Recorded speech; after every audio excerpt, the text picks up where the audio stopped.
한 한국인은 단지 아시아인이라는 이유로 미국 경찰의 검문을 받았다. 그가 자신이 대한민국 경찰청 기술본부장이라고 밝히자 미국 경찰은 그를 비웃었다. 그러나 그가 배지를 꺼내 보였고 그가 경찰들에게 한 행동은 오히려 그들을 불쌍하게 만들 정도였다. 새벽의 차가운 공기가 박민준의 폐를 찔렀습니다. 워싱턴의 짙은 안개는 마치 그의 마음속 불안을 반영하듯 도로를 감싸고 있었습니다. 검은색 다찌차저의 운전대를 붙잡은 그의 손가락은 하얗게 변할 정도로 꽉 쥐어져 있었습니다. 48세의 박민준, 한국경찰청 기술국장이라는 직함이 이곳에서는 아무런 의미가 없다는 것을 그는 잘 알고 있었습니다. 이방인, 그저 하나의 동양인일 뿐, 그는 마음속으로 중얼거렸습니다. JFK 공항에서부터 시작된 미묘한 차별들이 그의 가슴에 작은 상처들을 남겼습니다. 렌터카 직원의 의심스러운 눈빛, 보안 검색대에서의 지나친 검사, 식당에서 그를 향한 속삭임들, 그는 모든 것을 참아내며 미소를 지었습니다.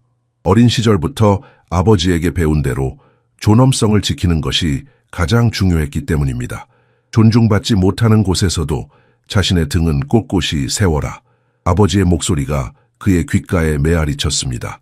하늘이 희미하게 밝아오기 시작할 때였습니다. 100m에 반사된 붉고 푸른 불빛이 그의 심장을 조여왔습니다. 경찰차였습니다. 박민준은 깊은 한숨을 내쉬었습니다. 그의 직감이 옳았습니다. 차를 갓길에 세우자 2명의 미국 경찰관이 총기를 만지작거리며 접근했습니다. 그들의 얼굴에는 이미 판결이 내려져 있었습니다. 죄가 없음을 증명해야 하는 것은 언제나 그의 몫이었습니다. 서류, 첫 마디부터 명령조였습니다. 경찰관의 목소리에는 존중이라고는 찾아볼 수 없었습니다. 박민준은 천천히 조심스럽게 서류를 건넸습니다. 갑작스러운 움직임이 그의 생명을 위협할 수 있다는 것을 그는 알고 있었습니다. 뉴스에서 본 수많은 오해로 인한 비극들이 머릿속을 스쳐 지나갔습니다. 왜 멈췄는지 아십니까? 두 번째 경찰관이 차 안을 샅샅이 들여다보며 물었습니다. 아니요, 경관님. 그는 가능한 한 억양 없이 대답하려 노력했습니다. 그의 영어는 완벽했지만 억양만으로도 그는 다름의 표적이 되었습니다. 과속이었습니다. 거짓말이었습니다. 박민준은 속도계를 정확히 확인하고 있었고 제한 속도보다 훨씬 낮게 운전하고 있었습니다. 그리고 당신 같은 동양인이 이런 고급차를 몰고 다니는 건 의심스럽군요. 말은 화살과 같았습니다. 그의 가슴에 꽂혔습니다. 수십 년간의 학업, 경력, 성취가 한순간에 무의미해졌습니다. 이곳에서 그는 그저 동양인일 뿐이었습니다. 박민준의 입술이 떨렸지만 그는 감정을 보이지 않았습니다. 몇 시간 후면 그는 세계 안보를 변화시킬 수십억 달러 계약에 서명할 예정이었습니다. 하지만 이 순간 그는 그저 의심받는 이방인일 뿐이었습니다. 어둠 속에서 그의 손가락이 재킷 안쪽 주머니에 있는 작은 금속 물체를 만졌습니다. 가디언 배지, 그의 10년 혈투의 결실이자 존엄성의 상징이었습니다. 아직은 때가 아니었습니다. 참아야 했습니다. 하지만 그의 가슴 속에서는 분노와 결의가 불꽃처럼 타오르고 있었습니다. 경찰관의 손이 권총집으로 향하는 순간 박민준의 심장은 마치 멈춘 듯 했습니다. 서늘한 새벽 공기가 그의 피부를 파고들었습니다. 주변은 너무 조용했고 오직 그의 숨소리와 먼 곳에서 들려오는 고속도로의 희미한 소음만이 들렸습니다. 차에서 내리십시오. 나이든 경찰관의 목소리는 불필요한 위압감으로 가득 차 있었습니다. 박민준은 천천히 계산된 움직임으로 차에서 내렸습니다. 갑작스러운 동작이 오해를 불러일으킬까 두려웠습니다. 그의 뒤통수에서는 식은땀이 흘러내렸습니다. 서울에서는 고위 경찰 간부였지만 이곳에서는 아무것도 아니었습니다. 그저 의심스러운 동양인일 뿐. 트렁크를 열어라. 젊은 경찰관이 명령했습니다. 박민준이 리모컨으로 트렁크를 열자 경찰관들은 허락도 없이 그의 짐을 뒤지기 시작했습니다. 그가 꼼꼼하게 접어놓은 셔츠들이 흐트러졌고 중요한 문서들이 담긴 가방도 거칠게 열렸습니다. 이 가방에는 뭐가 들었나? 경찰관이 퉁명스럽게 물었습니다. 개인 소지품과 공문서입니다. 박민준의 목소리는 침착했지만 내면에서는 분노가 일고 있었습니다. 나이든 경찰관이 여권을 들여다보며 다가왔습니다. 집에서 많이 떨어져 있군요, 박 씨. 워싱턴에서 정확히 무슨 일을 하는 겁니까? 저는 한국경찰청 기술국장입니다. 미국 법무부와의 공식 회의차 방문했습니다. 경찰관들은 의심스러운 눈빛을 교환했습니다. 젊은 경찰관은 비웃음을 터뜨렸습니다. 물론이죠. 그럼 저는 대통령이고요. 모욕은 계산된 것이었습니다. 박민주는 깊게 숨을 들이마시며 침묵을 지켰습니다. 이런 상황이 처음은 아니었습니다. 유학 시절 직장에서 그리고 국제 컨퍼런스에서도 그는 항상 자신의 능력보다 다름으로 평가받았습니다. 그 순간 한 차가 천천히 지나가며 운전자가 이 상황을 호기심 어린 눈으로 지켜보았습니다. 어쩌면 증인이 될지도 모를 누군가.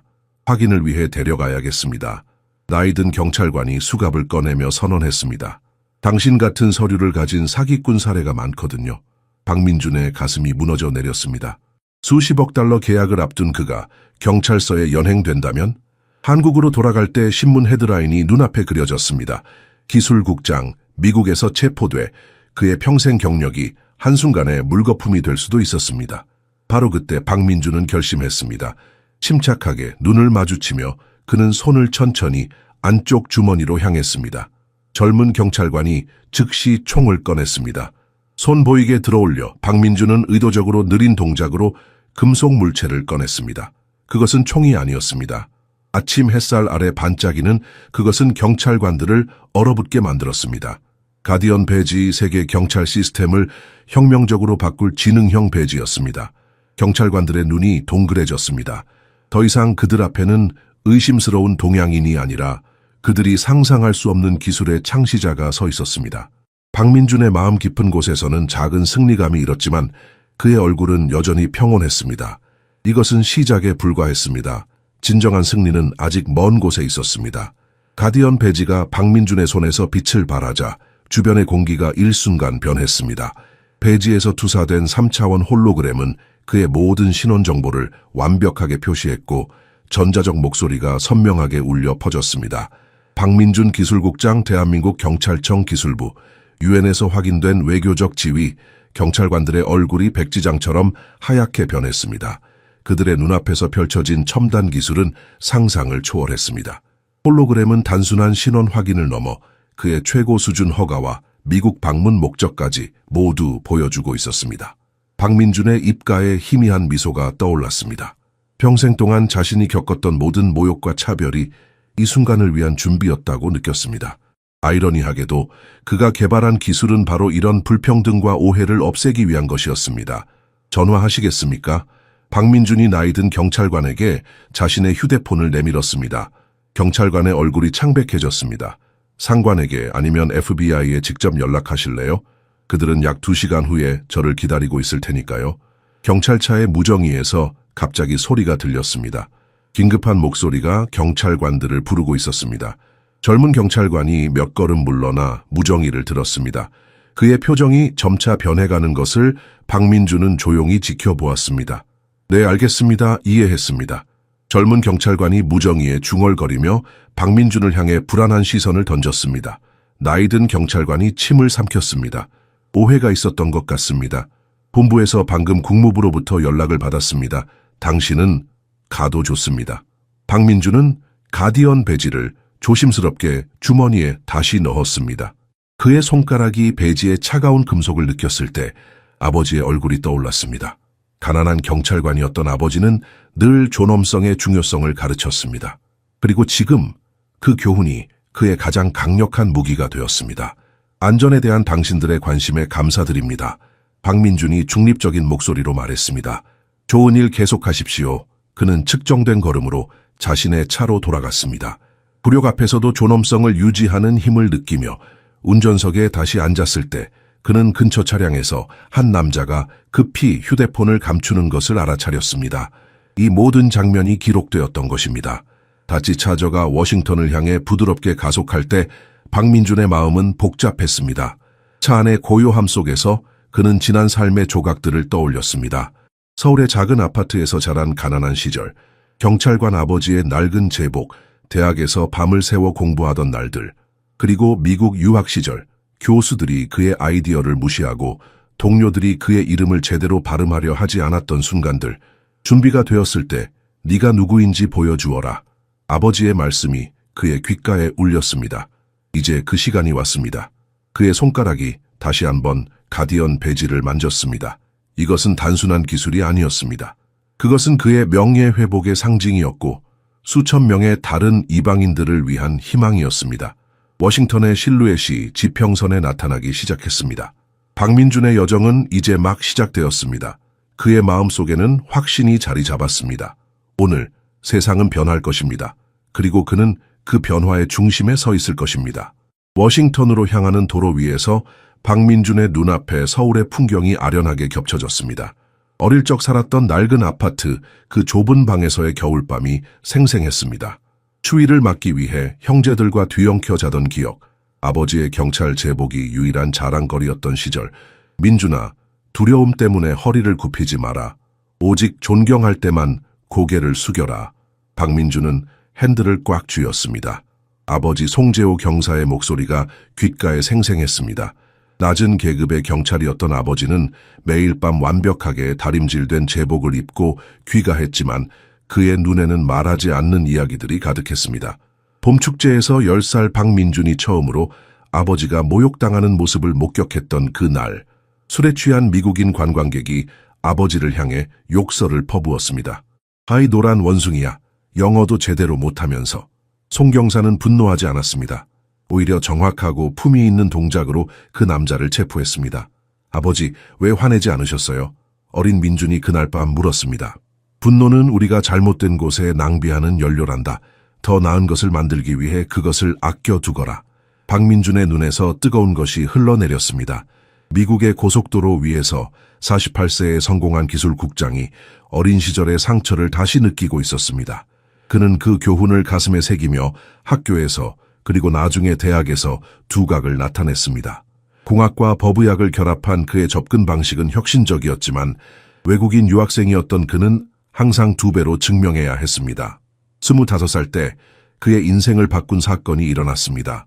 국제훈련 중 한국인 동료 경찰관이 부당하게 가혹 행위로 고소당했습니다. 스스로를 방어할 증거가 없었던 그 경찰관은 모든 것을 잃었습니다. 가족, 명예, 심지어 자신의 삶까지도. 그날 밤 작은 임시 실험실에서 박민준은 가디언 배지의 첫 프로토타입을 스케치했습니다.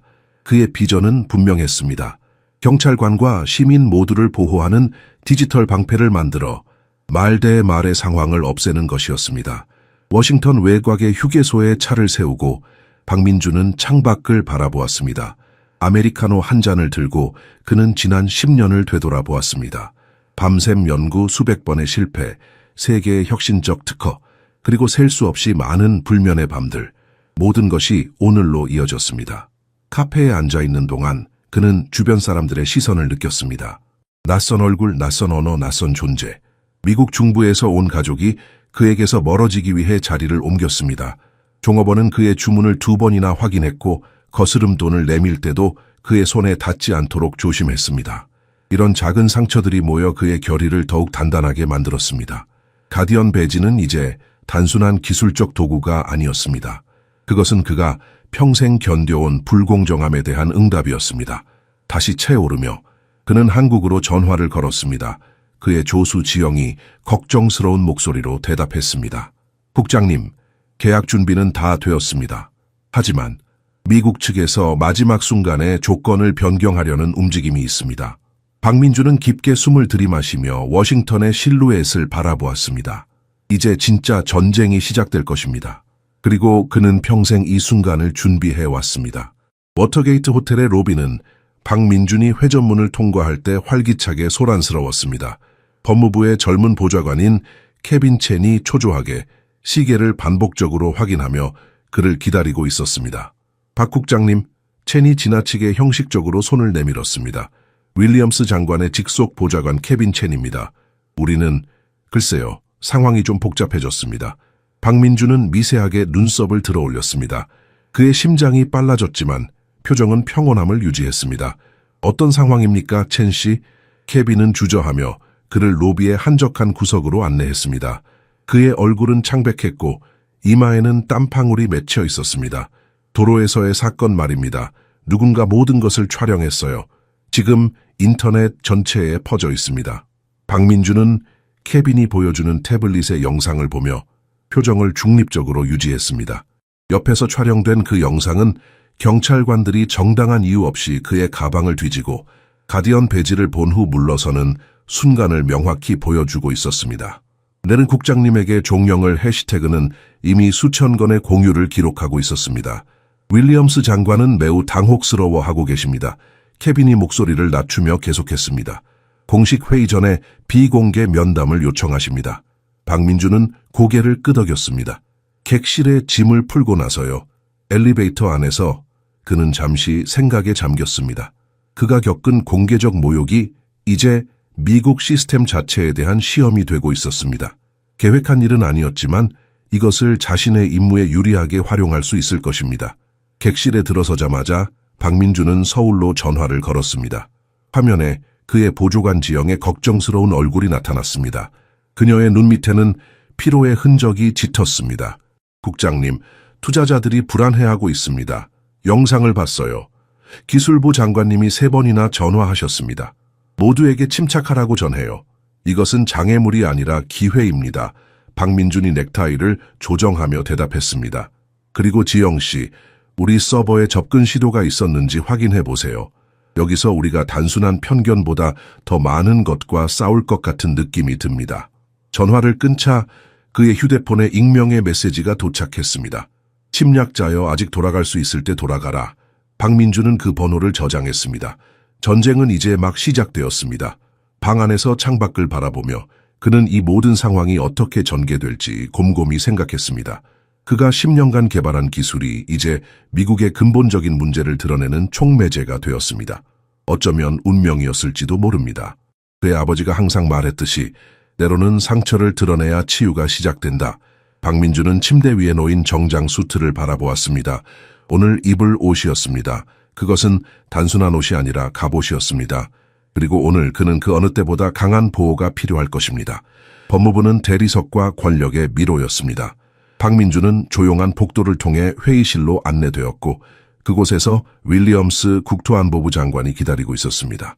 긴 머리가 섞인 남자는 눈 밑에 짙은 다크서클이 더욱 깊어져 보였고 박민준이 들어서자마자 즉시 일어섰습니다.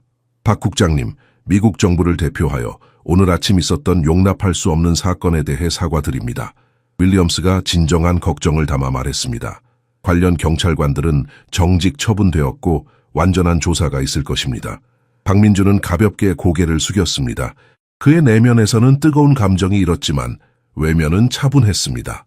조치에 감사드립니다, 장관님. 하지만 이 사건이 단순한 정직으로는 해결되지 않을 더 깊은 문제를 드러낸다고 생각합니다. 윌리엄스는 불편하게 고개를 끄덕였습니다. 그의 손가락이 테이블 위에서 초조하게 움직였습니다. 그래서 우리가 가디언 배지를 도입하려는 겁니다. 그것이 제공하는 투명성이 바로 우리에게 필요한 것입니다. 투명성은 상호 존중이 있을 때만 작동합니다. 박민준이 차분히 대답했습니다. 그는 잠시 침묵했다가 예리한 질문을 던졌습니다. 제가 유럽 출신 국장이었다면 똑같은 대우를 받았을까요? 뒤따른 침묵은 충분한 대답이었습니다. 회의실의 공기가 무거워졌고 박민주는 가슴속에서 어린 시절의 아픔이 되살아나는 것을 느꼈습니다. 외국에서 공부할 때 지하철에서 자리를 피해 가던 사람들, 발음을 비웃던 교수들, 그룹 과제에서 배제되던 순간들. 윌리엄스는 박민준이 정중히 거절한 커피를 권하며 화제를 바꾸려 했습니다. 계약 서류는 서명할 준비가 되어 있습니다. 장관이 시도했습니다. 합의된 대로 12억 달러입니다. 박민주는 가디언 배지를 테이블 위에 올려놓았습니다.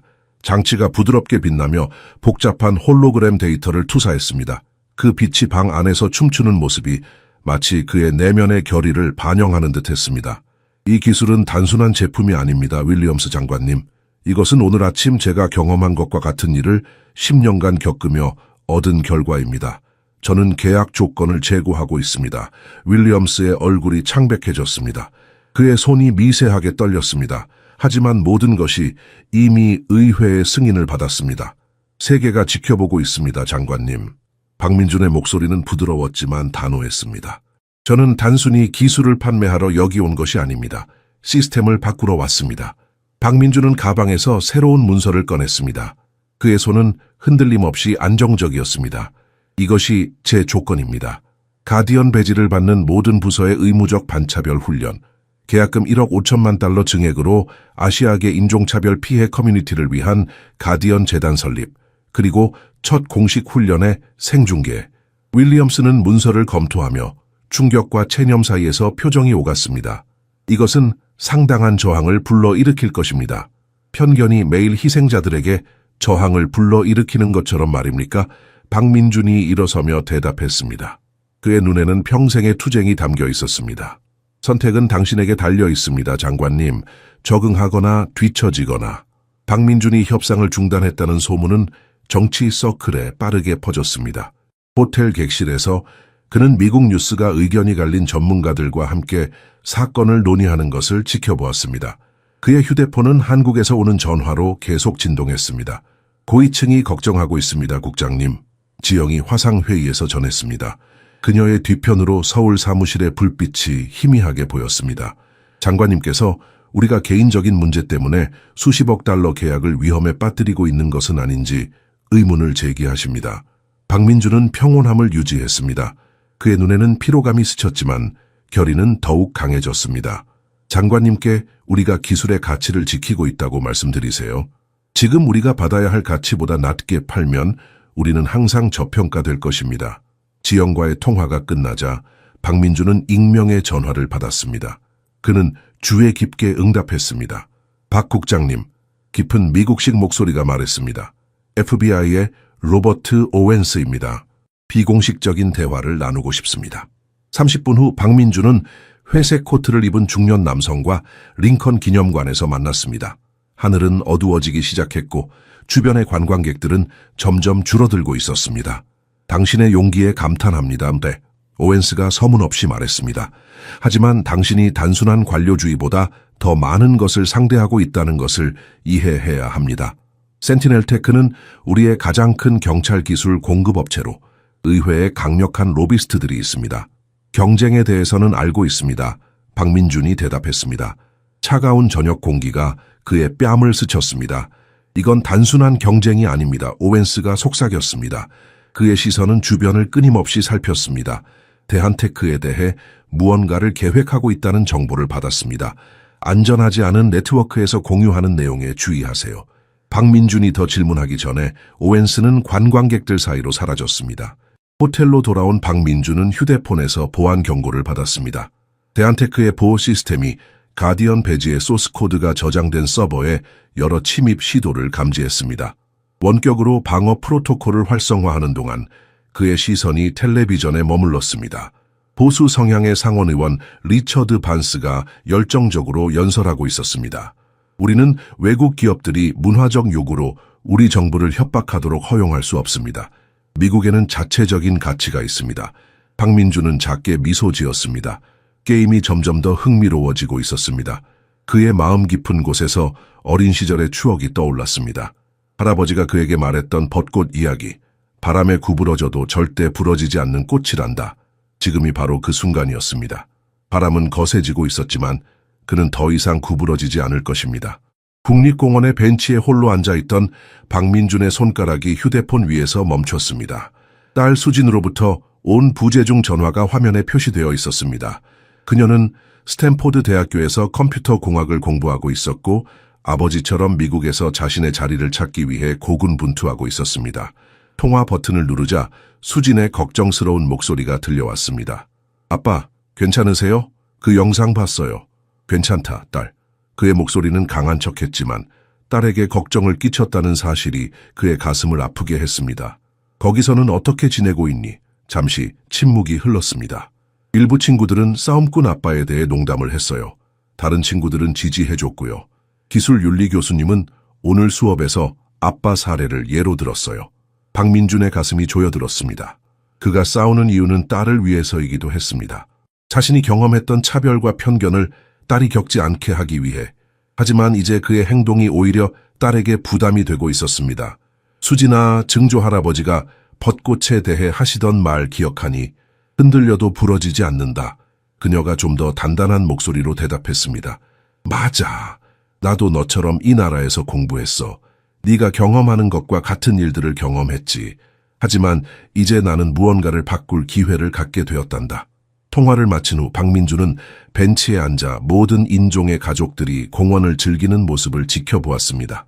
대조의 땅, 미국, 그의 딸이 반에서 최고의 성적을 받으면서도 여전히 외국인으로 보일 수 있는 곳, 어린 시절의 기억이 그를 찾아왔습니다. 할아버지 송재호는 한국의 일본 점령기에 태어났습니다. 전쟁, 기근 그리고 국가 재건을 겪었죠. 박민준이 8살 때 노인송은 그를 경복궁의 벚꽃 구경에 데려갔습니다. 민준아, 할아버지는 섬세한 꽃을 가리키며 말했습니다. 저 꽃들이 얼마나 약해 보이는지 보이니? 그런데도 폭풍을 견뎌내지. 이것이 우리 민족의 길이란다. 구부러져도 절대 부러지지 않는 것. 그의 휴대폰이 다시 울렸습니다. 지영으로부터의 긴급 메시지였습니다. 긴급 서버 침입 감지됨. 박민준은 즉시 노트북을 열고 대한테크의 보안 시스템에 접속했습니다. 그의 손가락이 키보드 위에서 춤을 추듯 움직였습니다. 그가 직접 만든 특별 프로토콜을 활성화시켰습니다. 이런 비상사태를 위해 시스템 설계부터 만들어 놓은 비밀 통로였습니다. 작업하는 동안 그는 자신이 관찰되고 있다는 느낌을 받았습니다. 조용히 살펴보니 한 남자가 멀리서 그를 사진 찍고 있었습니다. 박민준은 작업을 계속하며 소스코드를 저장하고 공격의 출처를 추적했습니다. 좌표는 버지니아의 한 주소를 가리키고 있었습니다. 센티넬 테크. 그는 IP 주소를 인식하며 혼자 중얼거렸습니다. 그 순간 박민준은 이 싸움이 단순한 기술 경쟁이 아니라는 것을 깨달았습니다. 이것은 그의 모든 것에 대한 공격이었습니다. 그의 명예, 그의 유산, 그의 딸의 미래, 마음속으로 그는 할아버지와 아버지에게 다짐했습니다. 그는 물러서지 않을 것입니다. 이제 그는 구부러지는 것을 넘어 모두가 보는 앞에서 다시 일어설 것입니다. 다음 날 아침 FBI 본부에서의 긴장된 회의가 시작되었습니다. 박민준은 통역사 1명만 대동한 채 5명의 고위 요원들 앞에 앉았습니다. 몬로 부국장이 그룹을 이끌고 있었습니다. 박 씨, 와주셔서 감사합니다. 가디언 배지 계약을 진행하기 전에 이 장치가 국가 안보의 위험을 초래하지 않는지 확인해야 합니다. 박민준은 이미 이런 상황을 예상하고 있었습니다. 그는 테이블 위에 3개의 가디언 배지를 올려놓았습니다. 그의 눈에는 확신이 빛났습니다. 완전한 테스트를 위해 사용하십시오. 제가 숨길 것은 없습니다. 엄격한 표정의 한 여성 요원이 끼어들었습니다. 그녀의 목소리는 얼음처럼 차가웠습니다. 우리 기술자들이 소스코드를 검토해야 할 것입니다. 그것은 불가능합니다. 박민준이 차분하게 대답했습니다. 그의 심장은 빠르게 뛰고 있었지만 그의 얼굴은 평온했습니다. 코드는 대한테크의 지적 재산입니다. 하지만 원하는 어떤 시나리오에서도 장치를 테스트해 보시길 바랍니다. 몰로가 앞으로 몸을 기울였습니다. 그의 눈은 판단하는 듯 했습니다. 어제 귀하의 서버에 사이버 공격이 있었다는 것을 알고 있습니다. 어떻게 귀하의 기술이 안전하다고 확신할 수 있을까요? 박민준은 그의 시선을 마주 보았습니다. 그에게 밀려오는 기억들, 유학 시절 교수에게 무시당하던 순간들, 공항에서의 지나친 검색들, 그리고 어제의 모욕적인 경찰 단속까지 모든 것이 이 순간을 위한 준비였습니다. 공격은 이 계약의 주요 미국 경쟁사인 센티넬 테크까지 추적되었습니다. 증거가 있습니다. 그는 USB 드라이브를 테이블 위로 밀었습니다. 만약 당신들이 국가 안보에 대해 진정으로 걱정한다면 동맹국의 기술을 방해하는 사람들을 조사하시길 제안합니다. 뒤따른 침묵은 박민준의 휴대폰으로 깨졌습니다. 윌리엄스 장관으로부터의 문자 메시지였습니다. 반스 상원 의원이 예산 증액을 차단했습니다. 오후 2시 긴급 투표. 박민준은 휴대폰을 넣었습니다. 신사숙녀 여러분, 테스트를 위해 계속 자리를 지키겠습니다. 하지만 지금은 국회의사당에 약속이 있습니다. 나가면서 그는 몰로 부국장이 다른 요원에게 말하는 것을 들었습니다. 그는 대단해. 정말 대단해. 국회의사당으로 가는 길에 박민준은 또 다른 익명의 메시지를 받았습니다. 10년 전 당신은 서울 컨퍼런스에서 반스의 아들을 망신시켰습니다. 그는 결코 잊지 않았습니다. 갑자기 모든 조각이 맞아떨어졌습니다. 장애물은 단순히 제도적이거나 기업적인 것이 아니었습니다. 이것은 개인적인 복수였습니다. 박민준은 갑자기 멈춰서서 하늘을 바라보았습니다. 처음으로 그는 미소 지었습니다. 이제 그는 상대가 누구인지 알았습니다. 그리고 상대의 약점도 알았습니다. 그의 가슴 속에서 희망이 피어났습니다. 이것은 단순한 계약 이상의 것이었습니다. 이것은 한 세대 동안 계속되어 온 싸움이었습니다. 그리고 박민준은 이 싸움을 끝낼 준비가 되어 있었습니다. 상원 청문회장은 사람들로 가득 찼습니다. 기자들, 정치인들, 그리고 보안산업 대표들이 바이럴 영상의 주인공인 한국인 국장과 반스 상원 의원 사이의 대결을 지켜보기 위해 몰려들었습니다. 박민주는 완벽한 자세로 테이블에 홀로 앉았습니다. 맞은편에는 잘 다듬어진 흰 머리카락의 체격이 조은 반스 상원 의원이 자신의 판을 장악한 듯한 자신감으로 자리를 잡았습니다. 박씨, 반스가 마이크를 조정하며 시작했습니다. 우리는 당신이 소위 반인 종차별 재단을 위해 1억 5천만 달러를 추가 요구하며 미국 정부를 협박하려는 시도에 대해 논의하기 위해 여기 모였습니다. 맞습니까? 청문회장을 웅성거림이 가득 채웠습니다. 박민주는 평온함을 유지했지만 그의 심장은 빠르게 뛰고 있었습니다. 10년 동안 기다려온 순간이었습니다. 상원 의원님, 저는 누구도 협박하러 여기 온 것이 아닙니다. 양국에 모두 이익이 되는 더 넓은 파트너십을 제안하는 것입니다. 파트너십이라고요? 반스가 신랄하게 웃었습니다. 아니면 고립된 사건을 이용해 미국 납세자들의 돈을 갈취하려는 시도인가요? 청중들 사이에서 불편한 움직임이 일었습니다. 일부 아시아계 관중들의 얼굴에 상처받은 표정이 역력했습니다. 박민주는 잠시 침묵했습니다. 다음 말이 그의 운명을 결정할 것입니다. 반스 상원 의원님, 한 가지 질문을 허락해 주시겠습니까? 그는 소란이 가라앉길 기다렸습니다. 마이클 반스라는 이름의 젊은이를 기억하십니까? 10년 전 서울 컨퍼런스에 참석했던 상원 의원의 얼굴이 굳어졌습니다. 그의 핏기가 빠지는 것이 눈에 보였습니다. 박민준이 계속했습니다. 그는 한국의 기술적 역량에 대해 모욕적인 발언을 한 후 컨퍼런스에서 퇴출되었습니다. 당신의 아들이었죠, 그렇지 않습니까?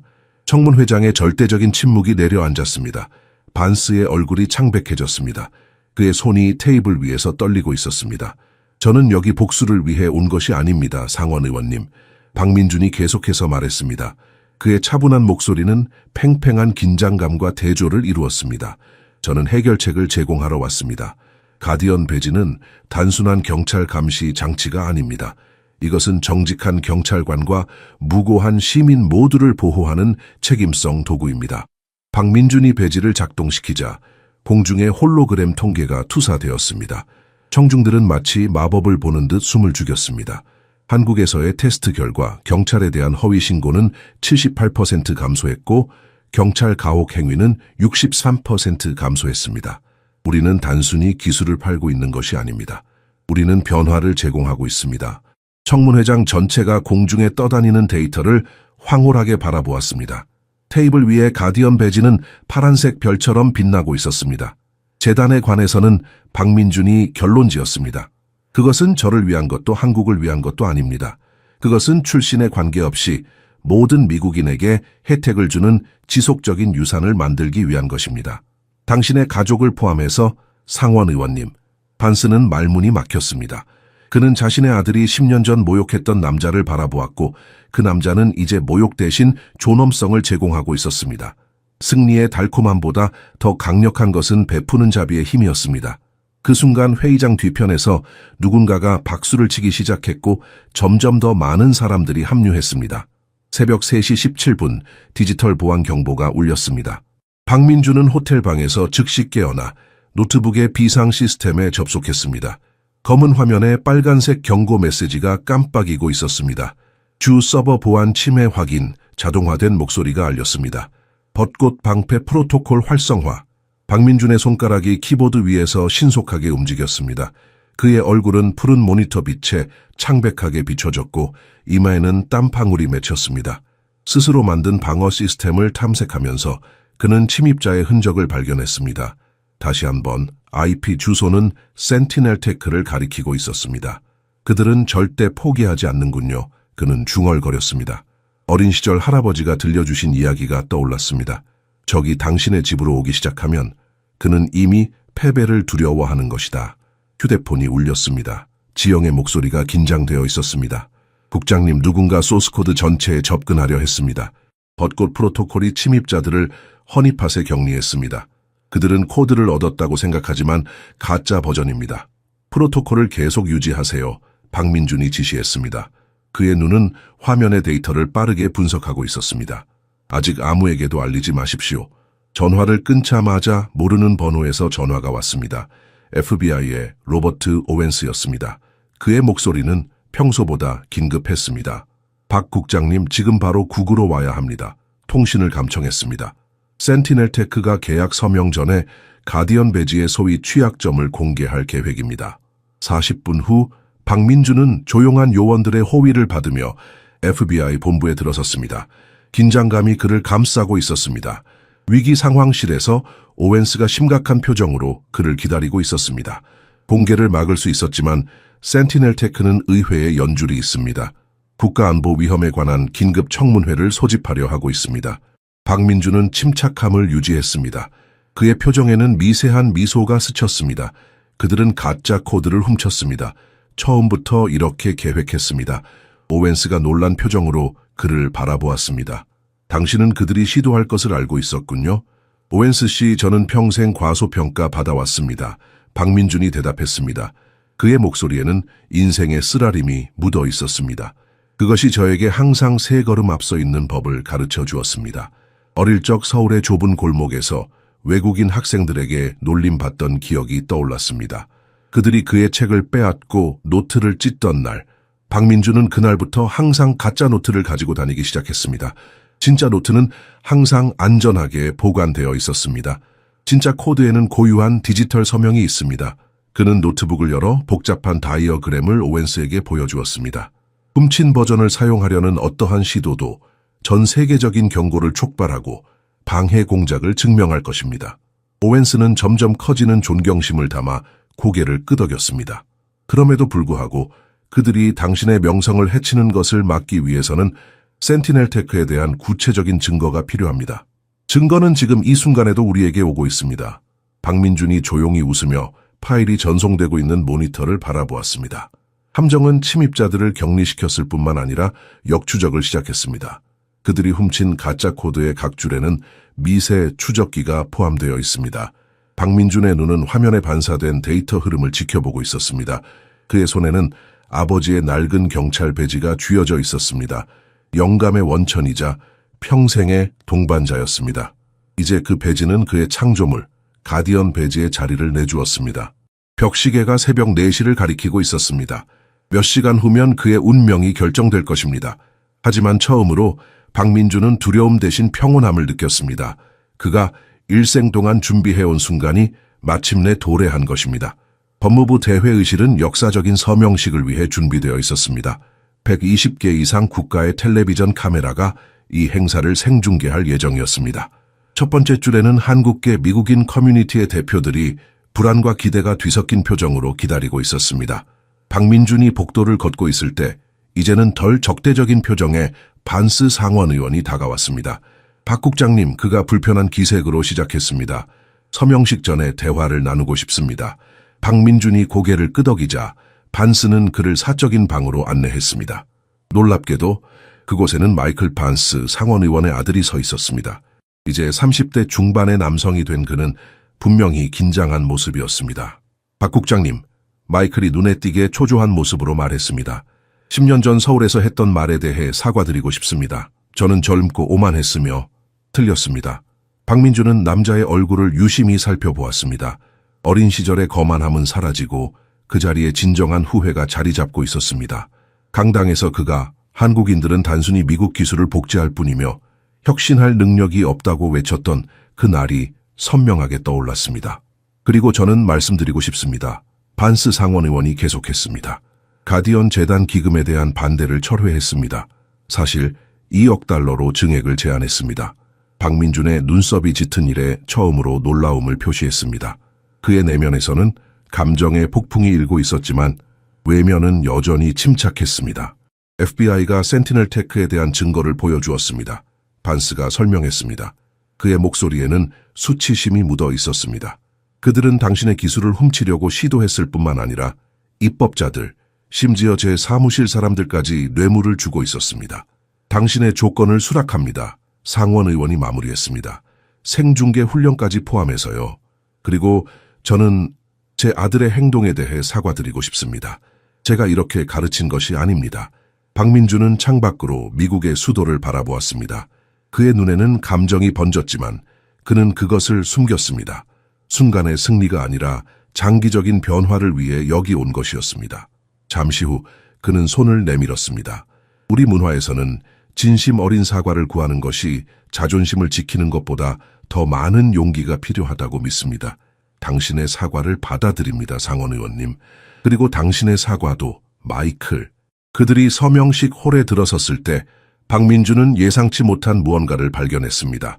첫 번째, 가디언 배지를 받도록 선택된 경찰관은 한국계 젊은이였습니다. 그 옆에는 눈물을 머금은 노인이 지켜보고 있었습니다. 저의 할아버지입니다. 젊은 경찰관이 박민준과 인사하며 설명했습니다. 그는 60년대 시카고에서 경찰이었습니다. 많은 편견을 겪었지만 결코 포기하지 않았습니다.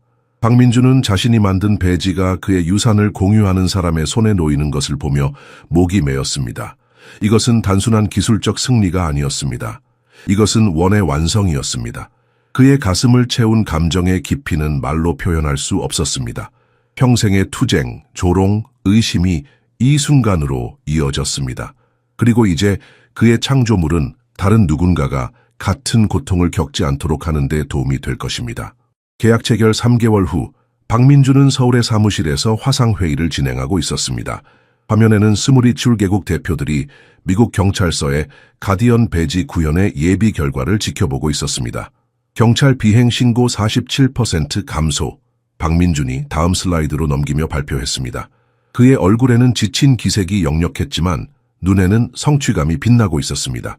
참여 경찰에 대한 공공신뢰도 32% 증가. 이제 국가기술 구현 책임자로 승진한 윌리엄스가 보충했습니다.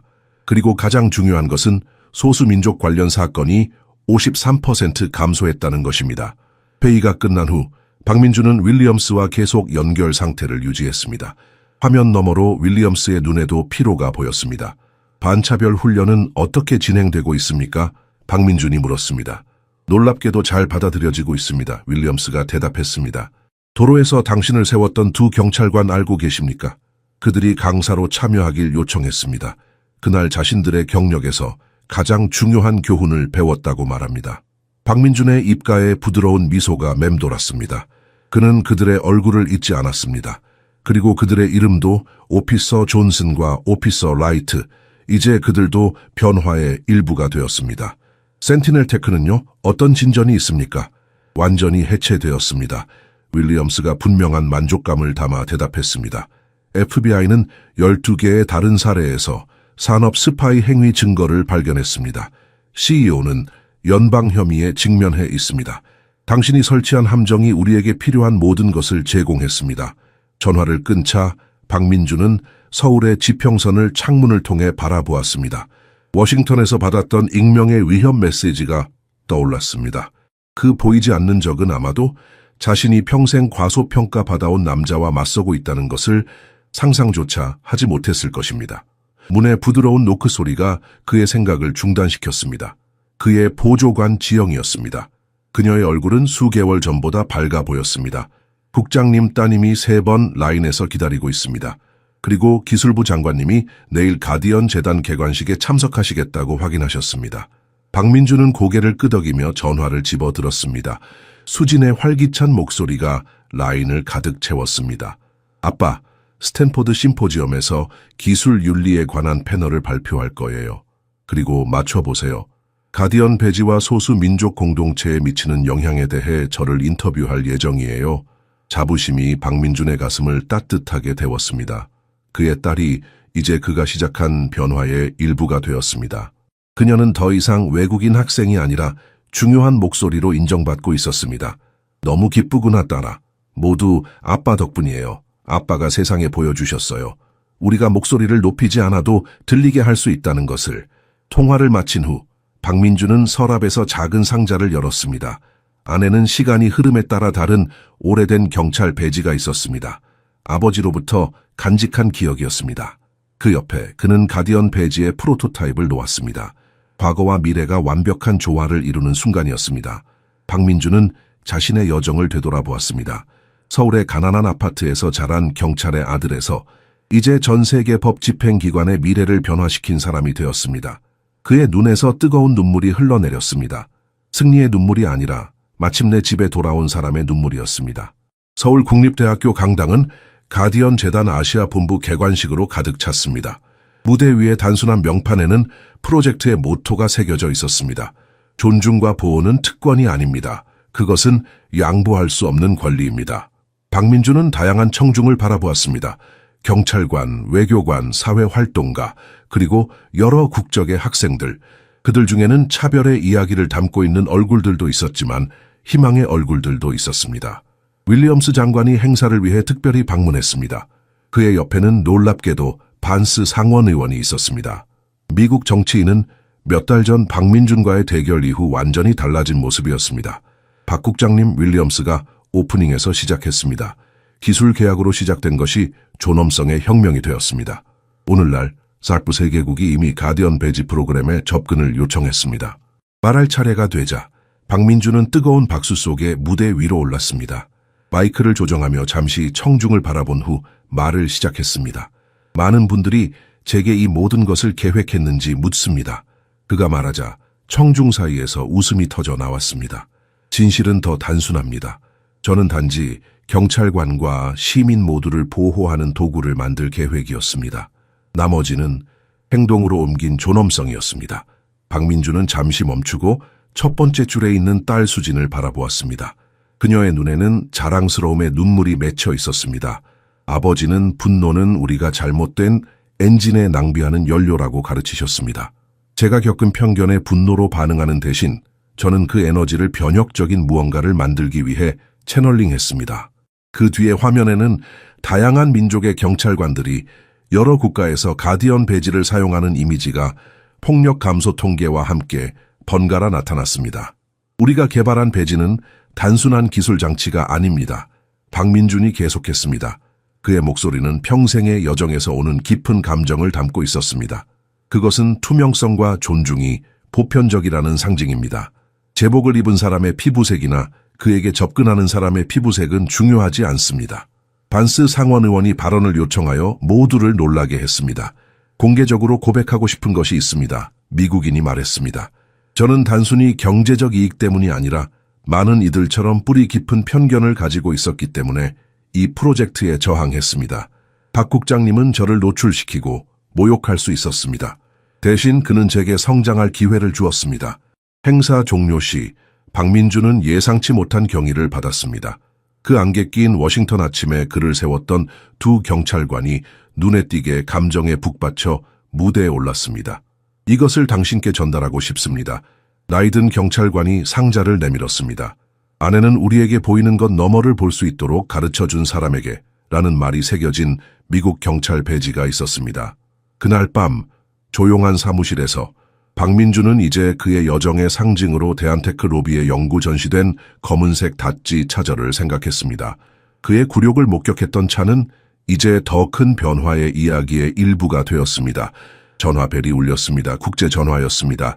박 국장님, 미국 대사관입니다. 대통령께서 다음 달에 자유대통령 메달을 받으시도록 초대하고 싶어 하십니다. 박민주는 조용히 미소 지었습니다. 그는 인정을 위해 싸운 것이 아니었지만 이것이 세계에 보낼 메시지는 귀중한 가치가 있었습니다. 대통령께 감사드린다고 전해주십시오. 그가 대답했습니다. 더 공정한 세상을 위해 조용히 일하는 모든 사람들을 대표하는 것은 영광일 것입니다. 전화를 끊으며 박민주는 창밖을 바라보았습니다. 서울은 밤하늘 아래 빛나고 있었습니다. 바깥 어딘가에서 모든 배경을 가진 사람들이 오늘 밤 조금 더 안전하게 잠들 것입니다. 그리고 아마도 세계 어딘가에서 차별에 직면한 한국인 또는 일본인 또는 중국인 젊은이가 자신과 같은 한 사람이 더 크게 외치지 않고 그의 존엄성을 굳건히 유지함으로써 차이를 만들었다는 소식을 받을 것입니다. 가디언 배지는 기술로 시작되었지만 그것의 진정한 유산은 단순하고 강력한 교훈이었습니다. 진정한 힘은 다른 사람들을 지배하는 것이 아니라 다른 사람들이 당신을 낮추려고 할 때 꿋꿋이 서 있는 것입니다. 박민준 굴욕을 혁명으로 변화시킨 남자는 마침내 만족의 순간을 허용했습니다. 안개가 완전히 걷혔습니다. 그의 인생의 여정은 벚꽃처럼 아름답게 피어났습니다. 바람에 구부러져도 결코 부러지지 않는 꽃으로 그의 할아버지가 오래전에 가르쳐준 교훈이 이제 전 세계에 퍼져나가고 있었습니다. 존엄성의 교훈, 굴복하지 않는 영혼의 교훈, 그리고 모든 차별과 편견을 넘어 인류의 동등함을 지켜내는 교훈.